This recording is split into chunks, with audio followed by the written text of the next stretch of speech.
Hello and welcome back, my Royal Rogues. My name is Jesus Enrique Rosas. I'm the Royal Rogue, and tonight we have the news that even if Harry and Meghan plan to meet at the Invictus Games to show their faces and ride over the cloud of veterans, they are not going to fly together. Being more specific, the Duchess of Sausages will be flying directly from California to Dusseldorf, which is a long flight, by the way. I hope she secures a nice private jet with one of those billionaire friends they have, and Harry will make a stop in London. That's why they want to sell the narrative that Harry is looking for any kind of peace talks with his father, the king, but I think that olive has already ran out of branches from all the times we have heard the same story. It is long past the point it became a joke. Not to mention the recurring joke that Harry is somehow in talks with William to reach a new agreement or go back to the royal fold, and that even Catherine is facilitating those talks. You know that this month is rather dry in royal news, so the Harkles, whose main source of income is grifting off their ex-royal headlines, all they can do is keep reminding people that they are just that, ex-royals, and that any moment at least Harry will be going back to his usual shenanigans. I doubt the UK wants him back, by the way. The overseas things has been really nice for everyone, especially their paparazzis. But Harry justifies coming back to the UK with his ties to, for example, the Well Child Awards. Which I need to say this, I hope they are not suffering the same fallout like the Invictus Games thanks to Harry's less than stellar reputation. But I wouldn't hold my breath about that. I think it's just more of the same, taking pictures, trying to appear engaged or interested in people, and then leaving immediately. And it's sad, because if their patron of 15 years can't show genuine interest in these children, it ends up being bad publicity. And yes, this can be bad awareness. Not willing to be left out, Meghan is set to deliver a powerful speech at the Invictus Games about, wait for it, courage and resilience. And I couldn't think of a more cynical topic to come from her. My honest opinion is that she should sit this one out because the body language of everyone around is not going to be the most welcome, and it will show. Rest assured that I will be there in virtual form to assess those reactions in detail.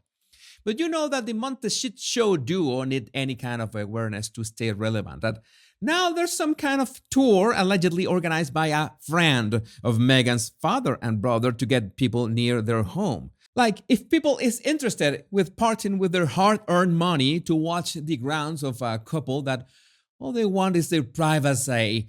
But I agree with some of my fellow Twitter friends that regardless of who started this, whether if this was Carl Larsen himself or this is just another plan coming from the Meg, this is just a playing into the victim narrative that they have been trying to sell a long time ago. So in the end, it becomes a disservice to everyone, especially because the amplification is inevitable.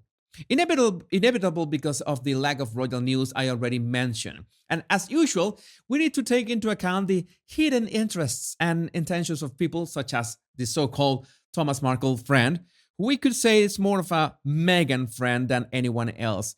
Do you remember that Instagram post where he praised Meghan being pretty much like Guns N' Roses lead guitarist Slash? Oh, both are biracial, both have amazing talents, both grew up in Los Angeles. But I could add one thing that connects Meghan to Slash, and it's that Meghan has single-handedly slashed Harry's market value several times to maybe 1/10 of what he used to be in the Bachelor department. And this is the kind of things that I don't understand and why I'm more and more reluctant to mention other royal commentators and even other Twitter accounts on my shows. Because at some point I'm saying that I respect their work, and immediately after they turn into some kind of covert tabloid villains. It's like Richard Eden, who this will be the last time I mention on my shows, who shared an article about Queen Camilla's so-called first love dying at 77.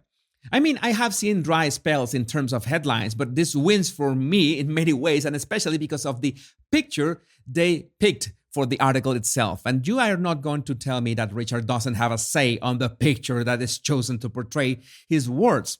And no, it's not the most flattering picture, which is, as a communicator myself, it only points out to doing things in bad faith to attract clicks, but not precisely from fans of the royal family. Maybe this is some kind of editorial prerogative that you must write for anti-monarchists too. even if you are a royal reporter or whatever name they call themselves. It's like you had a football column and you had to write for people that hate football every now and then. Does that make sense? Yeah, I know it doesn't. It's just a rhetorical question, but this is the sad state of the media. And now that we're saying all the names, let's not forget that after the World Cup, when most of the fans of the royal family understood William's decision of not attending the match in Australia, Richard Palmer was still shaking his fist in the air, and I must stress, after the match had occurred, saying that William's decision of not attending was going to send ripples through the royal verse, changing forever the fabric of the monarchy universe into a black hole of colossal proportions, which will derail both the king and the heir's future with no way of fixing it. Yeah, those were not his exact words, but my point is that he was still making something out of nothing, which is just a trend these days. And by the way, it's interesting how one interview with the Lionesses gave us much better insights about William being their supporter. I'm going to leave the link to this video in the description. And this is a trend that not even Cameron Walker escaped, sharing the following tweet. Prince and Princess of Wales and their children and 3 children are expected to join the King at Balmoral this week for a private holiday. Wait, let me get this straight. Doesn't this happen every single year? Yeah, the Balmoral Summit and stuff. Isn't this some kind of tradition? But my question is, why Cameron talks about it like it's news? It's a genuine question. But in the sunny side of things, one French airport is going to be renamed after Queen Elizabeth II in a wonderful tribute. An airport in a French town is said to be renamed in honor of Queen Elizabeth II, who died in September last year. According to the BBC, the renaming was done after Le Touquet in northern France received the blessing from the king on Monday. The new name for the airport will be Elizabeth II Le Touquet Paris-Plage International Airport. I think that's a wonderful gesture. What do you think about this? I would love to know your opinion in the comments.